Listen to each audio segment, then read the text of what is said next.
বড়াই গ্রামের নেতা কর্মীরা আমাদের সাথে মিলিত হওয়ার জন্য যেখানে এসেছেন, সবাইকে জেলা বিএনপির পক্ষ থেকে সংগ্রামী শুভেচ্ছা ও অভিনন্দন জানাচ্ছি। সংগ্রামী সাথী ও বন্ধুগণ, আজকে আমরা এখানে উপস্থিত হয়েছি তারেক রহমানের একটা মেসেজ নিয়ে 31 দফা বাস্তবায়নের জন্য। আজকে তারেক রহমান যে পাইলট প্রোগ্রাম দিয়েছে, যে আগামী 15 তারিখ থেকে 15 জুলাই 1 কোটি সদস্য নবায়নের জন্য।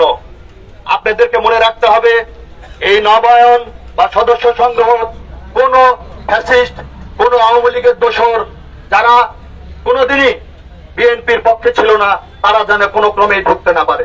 সবাইকে শক্ত হাতে এটা দমন করতে হবে। সংগ্রামী সাথী ও বন্ধুগণ, আজকে এই বড়াই গ্রামে যারা চাঁদাবাজি করেছে, 5 তারিখের পর থেকে যারা জুলুম নির্যাতন করেছে, সবার নাম তারেক রহমানের জানা আছে। তাই আপনারা সাবধান। আপনারা এখানে উপস্থিত হয়েছেন, সবাইকে আবারও ধন্যবাদ জানিয়ে আমার সংক্ষিপ্ত বক্তব্য শেষ করছি। আসসালামু আলাইকুম।